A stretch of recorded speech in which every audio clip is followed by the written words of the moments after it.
ഒരു മരണവീടിൻ്റെ മൂകത മാത്രമല്ല, ശ്മശാന മൂകതയാണ് കോൺഗ്രസിൻ്റെ ഡൽഹിയിലെ പുതിയ പാർട്ടി ആസ്ഥാനത്ത്. അക്ബർ റോഡിലെ ലൂട്ടൻസ് ബംഗ്ലാവിലെ പാർട്ടി ആസ്ഥാനത്ത് നിന്നും 47 വർഷങ്ങൾക്ക് ശേഷം കോട്ട്ല റോഡിലെ നയനയിലെ ആഡംബര ആസ്ഥാനത്തേക്ക് പൊറുതി മാറിയിട്ടൊന്നും സ്വഭാവത്തിനോ ജനത്തിൻ്റെ രോഷത്തിനോ അല്പം കൂടുതലല്ലാതെ ഒട്ടും കുറവ് സംഭവിച്ചിട്ടില്ലെന്ന് ഇതാ ബീഹാറിലെ ജനവിധി തെളിയിക്കുന്നു. എന്തായാലും പുതിയ ഇന്ദിരാഗാന്ധി ഭവനം കോൺഗ്രസിന് ഒട്ടും നല്ലതല്ല. ഇന്ത്യ മുന്നണിക്ക് കോൺഗ്രസിലും പ്രത്യേകിച്ച് സോണിയ അമ്മയിലും മകനിലുമുള്ള വിശ്വാസം പണ്ടേ പോയതാണ്. ഇപ്പോഴിതാ കഴിഞ്ഞ ദിവസം വരെ പാർട്ടി ആസ്ഥാനം തമ്പടിച്ചിരുന്ന കോൺഗ്രസ് പ്രവർത്തകർക്കും ആ ആത്മവിശ്വാസവും ഗാന്ധി കുടുംബത്തോടുള്ള വിശ്വാസവും ഒക്കെ നഷ്ടപ്പെട്ടിരിക്കുന്നു. അതെ, നരേന്ദ്രമോദി ഇടപെട്ട് എല്ലാം തകർത്ത് തരിപ്പണമാക്കി. കോൺഗ്രസിൻ്റെ വമ്പൻ സ്വപ്നമായിരുന്നു ബീഹാർ പിടിച്ചെടുക്കുക എന്നത്. വിയർപ്പൊഴുക്കാതെ എങ്ങനെ ഒരു സംസ്ഥാനം പിടിച്ചെടുക്കാമെന്ന് ശ്രമിക്കുന്നതിൻ്റെ ഏറ്റവും പുതിയ ഉദാഹരണമായി ഇനി രാഷ്ട്രീയ വിശകലന വിദഗ്ധർ ചൂണ്ടിക്കാട്ടും കോൺഗ്രസിൻ്റെ ബീഹാറിലെ ഇടപെടലിനെ.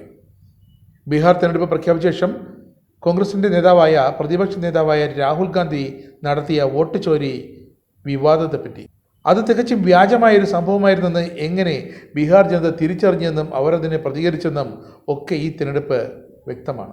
അതെ, ബീഹാർ നിയമസഭാ തിരഞ്ഞെടുപ്പിലെ കടുത്ത തോൽവിയുടെ ആഘാതത്തിൽ തന്നെയാണ് ഇപ്പോൾ കോൺഗ്രസ് പ്രവർത്തകർ ആരുമില്ലാത്ത ഡൽഹിയിലെ കോൺഗ്രസ് ഓഫീസ് ദൃശ്യങ്ങളും ഇതാണ് സൂചിപ്പിക്കുന്നത്. ആളൊഴിഞ്ഞ കോൺഗ്രസ് ഓഫീസിൻ്റെ ദൃശ്യങ്ങൾ ഒരു ഹർത്താലിന് സമാനം. സമീപകാലത്തെ ഏറ്റവും മോശം പ്രകടനമായിരുന്നു ഇത്തവണ ബീഹാറിൽ കോൺഗ്രസ് കാഴ്ചവെച്ചത്. അതിനു മുമ്പോ ഹരിയാനയിൽ, അതിനു മുമ്പോ ഡൽഹിയിൽ.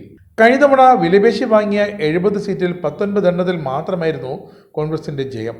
ഓർക്കണം, 70-ൽ വെറും 19. രാജ്യത്തെ ആകെ എല്ലാ സംസ്ഥാനങ്ങൾക്കും നാണക്കേടാണ്. ഇത്തവണ ബീഹാർ കോൺഗ്രസ് അധ്യക്ഷൻ രാജേഷ് കുമാർ ഉൾപ്പെടെ കനത്ത തോൽവി ഏറ്റുവാങ്ങി. മാസങ്ങൾക്ക് മുമ്പേ ബീഹാർ തിരഞ്ഞെടുപ്പിൻ്റെ പ്രചരണത്തിന് ആദ്യം ഇറങ്ങിത്തിരിച്ചത് കോൺഗ്രസ് ആയിരുന്നു. എന്തോ എവിടെയോ മറന്നതുപോലെയായി പിന്നത്തെ നീക്കങ്ങൾ. SIRന്റെ മറവിൽ വൻതോതിൽ വോട്ട് കൊള്ള നടന്നെന്ന് പ്രതിപക്ഷ നേതാവ് ആരോപിച്ചിരുന്നു.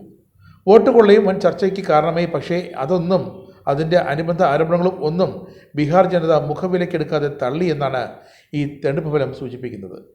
കഴിഞ്ഞ ലോക്സഭാ തെരഞ്ഞെടുപ്പിൽ ബീഹാറിൽ 40-ൽ 30 സീറ്റിലും വിജയിക്കാൻ NDAക്ക് കഴിഞ്ഞു എന്നത് കോൺഗ്രസ് മറന്നുപോയി എന്ന് വേണം കരുതാൻ. ബീഹാറിലെ ഈ 30 MPമാരെയും NDAയിൽ തന്നെ നിലനിർത്താൻ ഈ വിജയം BJPയെ സഹായിക്കും. കൂടുതൽ ആത്മവിശ്വാസം അണികൾക്ക് പകരുന്നതാണ് ബീഹാറിലെ ഈ കനത്ത ജയം. വരാനിരിക്കുന്ന അസം, ബംഗാൾ തിരഞ്ഞെടുപ്പുകളിലും ഇത് ഏറെ കരുത്താകുമെന്നാണ് NDAയുടെ ആത്മവിശ്വാസം. അതിനുള്ള ചരടുവലികളുമൊക്കെ കോൺഗ്രസ് ഇപ്പോഴേ തുടങ്ങിയിട്ടുണ്ടെങ്കിലും അന്തിമ വിജയം, ജനവിധി ഒക്കെ NDAക്ക് BJPക്ക് അനുകൂലമാണെന്ന് നരേന്ദ്രമോദിക്കും കൂട്ടർക്കും വ്യക്തമായി അറിയാം.